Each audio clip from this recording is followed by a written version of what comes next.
Hello friends, welcome to my YouTube channel. यहाँ पे मैं चाइल्ड हेल्थ नर्सिंग का एमसीक्यू लेके आई हूँ, जो कि बहुत ही इम्पोर्टेंट, बहुत ही हेल्पफुल होने वाला है।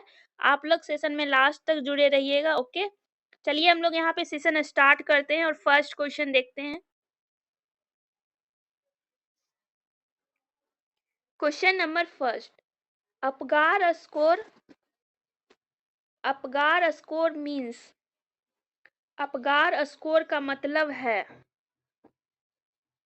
अपगार स्कोर का मतलब पूछा गया है यहाँ पे।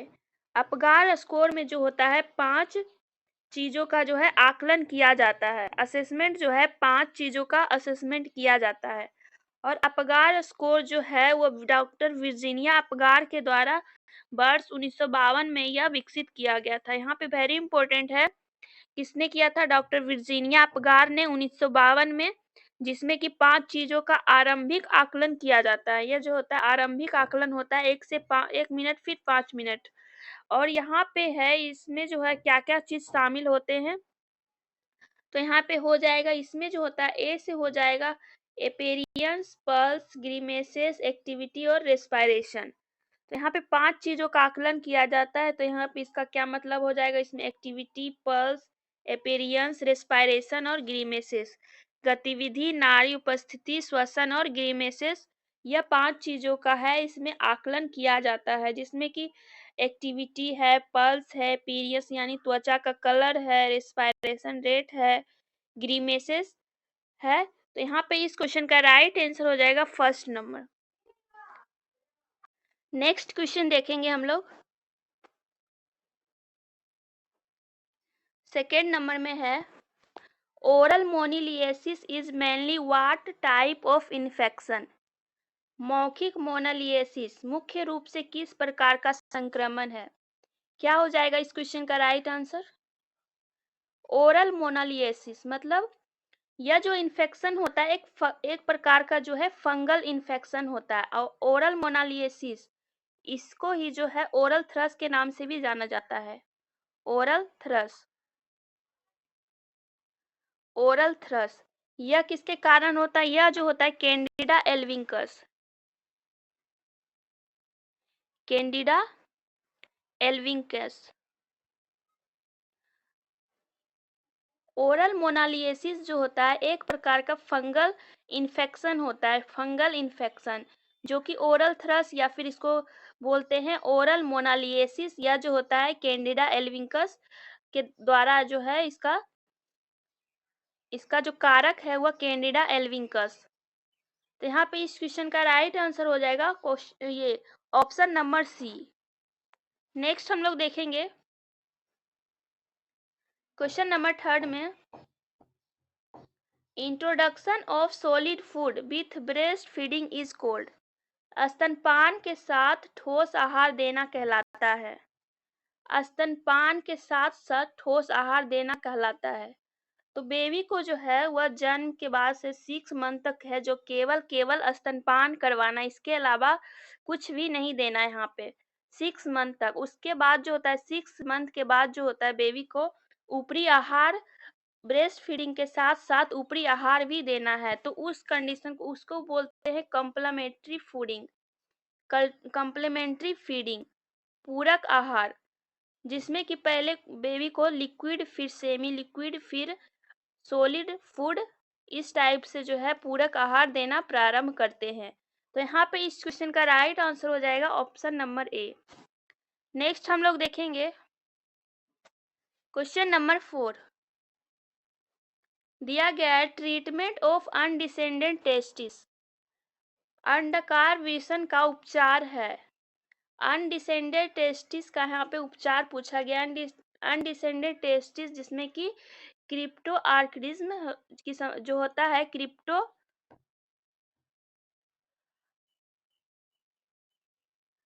क्रिप्टो आर्किडिज्म, जिसमें कि अनडिसेंडेड टेस्टिस जो होता है वह देखने को मिलता है। तो यहाँ पे इसका उपचार पूछा गया है, इसका उपचार क्या होगा? तो इसका जो उपचार होता है वह होता है ओर्चियोडोप्लेक्सी, ओर्चियोडोप्लेक्सी। ऑप्शन नंबर बी यहाँ पे राइट आंसर हो जाएगा, ऑप्शन नंबर बी। नेक्स्ट हम लोग देखेंगे नेक्स्ट है यहाँ पे क्वेश्चन नंबर 5 दिया गया, the following symptoms are found in a child pain, crying, ear pulling and itching, the child is suffering from which disease. बच्चे में दर्द, रोना, कान खींचना और खुजली में निम्न लक्षण पाए जाते हैं। बच्चा जो है किस रोग से वह पीड़ित है, उसमें क्या क्या देखने को मिलेगा? दर्द, रोना, कान खींचना और खुजली, ये जो है निम्न लक्षण पाए जाएंगे। तो बच्चा जो है कौन सा डिजीज जो है उससे ये जो है पीड़ित है। तो क्या हो जाएगा इस क्वेश्चन का राइट आंसर? तो यहाँ पे जो हो जाएगा उसमें जो हो जाएगा ओटाइटिस मीडिया, मध्य कान का संक्रमण या फिर इन्फ्लामेशन बोल सकते हैं। ओटाइटिस मीडिया का जो है इसमें जो होता है दर्द होता है, कान खींचना, खुजली जो कानों में होता है वो जो होता है आमतौर पर इसमें जो है लक्षण पाया जाता है। तो इसको बोलते हैं ओटाइटिस मीडिया, यानी मध्य कान का जो है संक्रमण, इन्फ्लामेशन हो जाना ओटाइटिस मीडिया कहलाता है। ऑप्शन नंबर बी यहाँ पे राइट आंसर हो जाएगा। ऑप्शन नंबर बी यहाँ पे राइट आंसर हो जाएगा। नेक्स्ट क्वेश्चन देखेंगे, question number 6, What is the most common form of conjunctive deafness in children? बच्चों में कंडक्टिव बहरेपन का सबसे आम रूप क्या कारण है? पूछा गया है कॉमन कारण पूछा गया है बहरेपन का, कंडक्टिव बहरेपन का सबसे आम रूप ये कारण है। क्या हो जाएगा इस क्वेश्चन का right answer?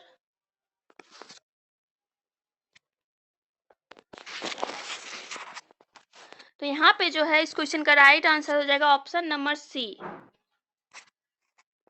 Option number C यहाँ पे ओटाइटिस मीडिया है, इसमें मध्य कान का संक्रमण के साथ साथ इसमें जो है इफ्यूजन देखने को मिलता है। Otitis media with effusion, option number C यहाँ पे राइट आंसर हो जाएगा। नेक्स्ट क्वेश्चन देखेंगे, question number 7, the main cause of otitis media in children in, बच्चों में ओटाइटिस मीडिया का मुख्य कारण पूछा गया है। ओटाइटिस मीडिया मतलब मिडिल कान में जो इन्फ्लामेशन या फिर इन्फेक्शन हो जाता है उस कंडीशन को ओटाइटिस मीडिया कहते हैं। इस यहाँ पे पूछा गया इसका मुख्य कारण क्या है। ओटाइटिस मीडिया का मुख्य कारण पूछा गया है। तो यहाँ पे जो हो जाएगा ये हो जाएगा स्ट्रेप्टोकोकस और फिर हीमोफिलस इन्फ्लुएंजा जो है यह जो है इसका मुख्य कारण है। तो यहाँ पे राइट आंसर हो जाएगा ऑप्शन नंबर डी।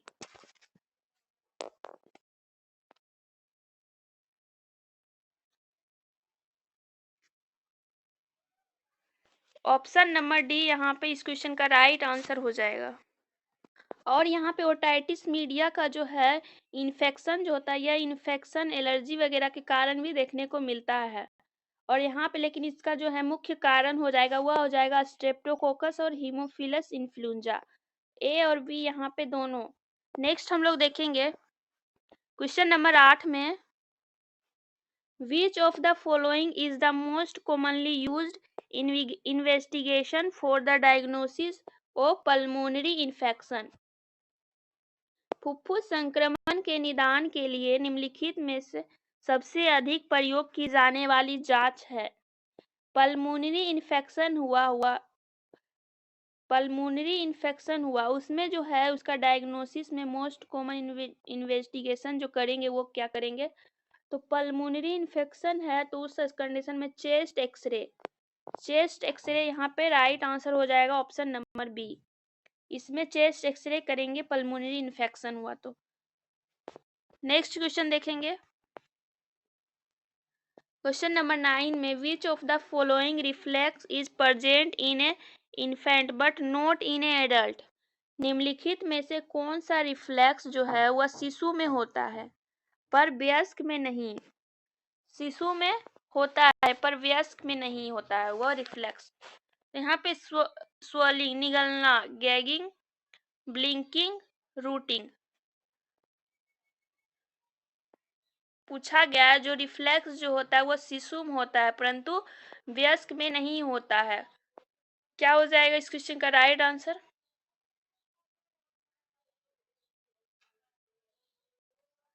तो यहाँ पे जो हो जाएगा इस क्वेश्चन का right answer option number D.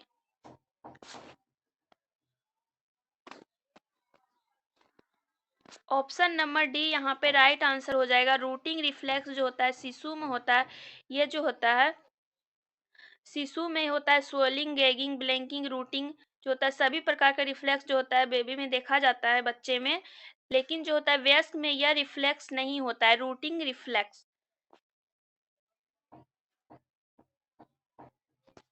Routing reflex में जो होता है वह गाल या फिर मुंह को छूने पर जो होता है बेबी जो होता है वह जो होता है उस दिशा में अपना मुंह है घुमा लेता है, उसको ही रूटिंग रिफ्लेक्स कहते हैं। तो यहाँ पे इस क्वेश्चन का राइट आंसर हो जाएगा ऑप्शन नंबर डी। यह जो होता है वयस्क में नहीं पाया जाता है, लेकिन यहाँ पे जो निगलना है, गैगिंग है, ब्लिंकिंग जो रिफ्लेक्स है यह वयस्क में भी पाया जाता है बच्चों के साथ साथ। स्वेलिंग जो रिफ्लेक्स है वह निगलने की क्रिया में सहायक होता है, स्वेलिंग रिफ्लेक्स। गैजिंग रिफ्लेक्स जो है यह रिफ्लेक्स जो होता है गले में किसी भी उत्तेजना के जवाब में होती है, जिससे उल्टी या फिर उबकाई जो होती है उस टाइप में गैगिंग रिफ्लेक्स में आता है। या फिर हम बोल सकते हैं घुटन से रोकने में मदद करता है गैजिंग रिफ्लेक्स। और यहाँ पे दिया गया है ब्लिंकिंग रिफ्लेक्स।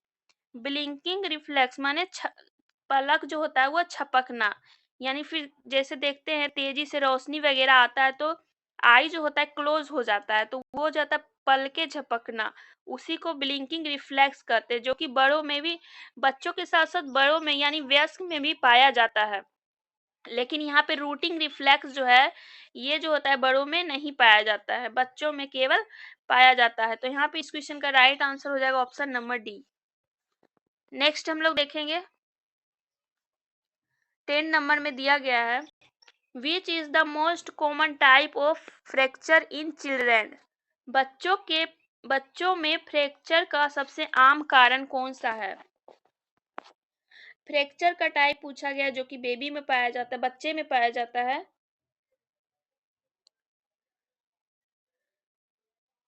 क्या हो जाएगा इस क्वेश्चन का राइट आंसर। यहाँ पे इस क्वेश्चन का राइट आंसर हो जाएगा बच्चों में जो आम तौर पर पाया जाने वाला फ्रैक्चर जो होता है वह ग्रीनिस्टिक फ्रैक्चर, ग्रीनिस्टिक फ्रैक्चर देखने को मिलता है बच्चों में।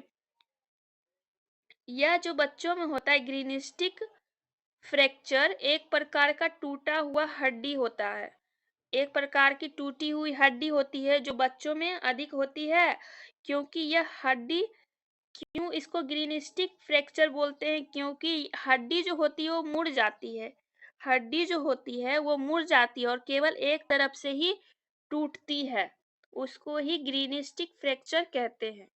यहाँ पे आमतौर पर यह बच्चों में पाया जाता है, तो यहाँ पे राइट आंसर हो जाएगा ऑप्शन नंबर ए।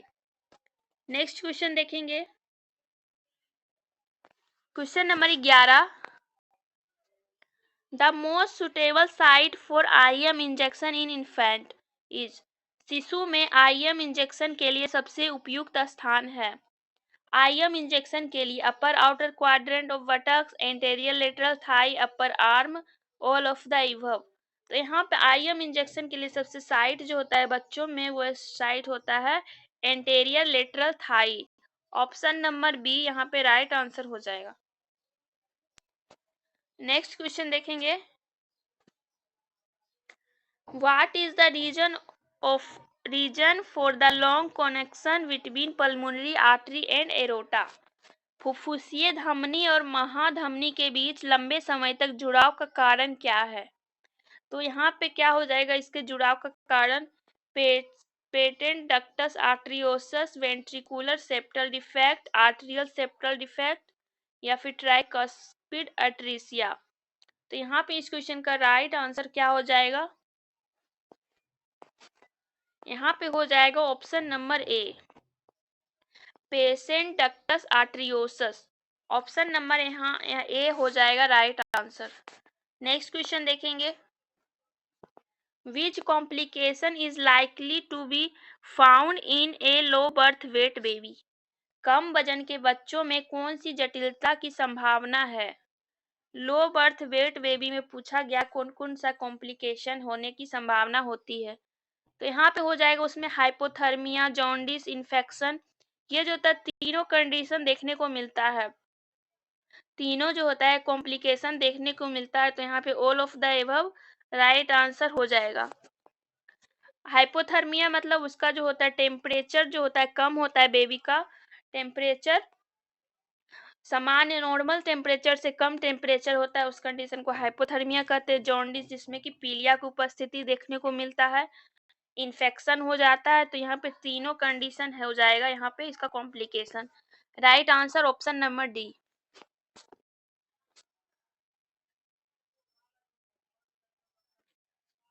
दिया गया है bifidus factor found in breast milk in helpful in growth of. माँ के दूध में पाए जाने वाला बिफिडस फैक्टर की वृद्धि में सहायक है, इसकी ग्रोथ में सहायक है बिफिडस फैक्टर के। वो क्या हो जाएगा यहाँ पे right answer? Pneumococci, lactobacilli, E coli, Salmonella. तो यहाँ पे राइट आंसर हो जाएगा लैक्टोबैसिली के जो वृद्धि में होता है यह सहायक होता है। लैक्टोबैसिलस के वृद्धि में यह जो लैक्टोबैसिली होती है बैक्टीरिया जो होती है आंतों में मौजूद होते हैं। बच्चों के आंत में जो होता है बैक्टीरिया मौजूद होता है जो कि इम्यूनिटी विकसित करने में मदद करता है। यहाँ पे राइट आंसर हो जाएगा option number B. Next question देखेंगे। The thin downward curling hairs found in abundance in preterm infants are called। परिपक्व शिशुओं में प्रचुर मात्रा में पाए जाने वाले पतले अधोमुख बाल कहलाते हैं। जो बेबी में जो है बाल पाए जाते हैं, कर्लिंग हेयर पाए जाते हैं इन्फेंट में, तो हाँ उसको क्या कहते हैं? तो वो हो जाएगा लेनुगो। ऑप्शन नंबर सी यहाँ पे राइट आंसर हो जाएगा। नेक्स्ट क्वेश्चन देखेंगे, question number 16। Stoppage of respiration is cold. श्वसन का रुक जाना कहलाएगा। श्वसन जो होता है रुक जाता है, रेस्पायरेशन रेट का दर जो होता है रुक जाना क्या कहलाता है? वो हो जाएगा एपेनिया, एपोनिया। पोनिया का कंडीशन जो होता है वह श्वसन दर का रुक जाना होता है। ब्रेडीपोनिया मतलब श्वसन दर का कम हो जाना, डिक्रीज हो जाना, इसमें हो जाएगा। ऑर्थोपोनिया मतलब सोते या फिर लेटते समय जो होता है श्वसन लेने में कठिनाई होता है, श्वास लेने में कठिनाई होना। और ट्रेकीपोनिया दिया गया है, इसमें जो हो जाएगा श्वसन दर का बढ़ जाना, ट्रेकीपोनिया कहलाता है। और यहाँ पे इस क्वेश्चन का राइट आंसर हो जाएगा ऑप्शन नंबर सी। नेक्स्ट हम लोग देखेंगे, Which of the following vaccine also protects the child from death due to diarrhea? Diarrhoea यहाँ पे हो जाएगा। निम्नलिखित में से कौन सा टीका दस्त से होने वाली मृत्यु से भी बच्चे की रक्षा करता है? कौन सा इसमें जो है वैक्सीन जो है डायरिया से भी बचाव करता है? तो वो हो जाएगा यहाँ पे मिजल्स का टीका। ऑप्शन नंबर बी यहाँ पे राइट आंसर। नेक्स्ट हम लोग देखेंगे question number 18। A child is IQ level is 45. What kind of mental retardation in present in him या फिर हर? एक बच्चे की IQ स्तर 45 है, इसमें किस प्रकार की मानसिक मंदता विद्यमान है? IQ लेवल जो होता है माइल्ड, मॉडरेट, सीवियर या फिर प्रोफंड मेंटल रिटार्डेशन। माइल्ड में जो होता है यह होता है 50 से 70 के बीच लगभग, और मॉडरेट में जो होता है 30 से 35 से लेकर 30-35 से लेकर यह होता है 50 से 55 मॉडरेट में। और फिर सीवियर में जो हो जाएगा ये हो जाएगा 20 या फिर 25 से लेकर 35 से 40। Mild, moderate, severe. फिर एक हो जाएगा प्रोफंड मेंटल रिटार्डेशन जो कि 20 से कम उसमें देखने को मिलता है। यहाँ पे पूछा गया है मानसिक मंदता में विद्यमान है, 45 है उसका, तो 45 में है तो वो हो जाएगा यहाँ पे इसके बीच जो हो जाएगा शामिल हो जाएगा, यानी मॉडरेट कंडीशन में जो है मानसिक मंदता विद्यमान है। यहाँ पे राइट आंसर हो जाएगा ऑप्शन नंबर बी।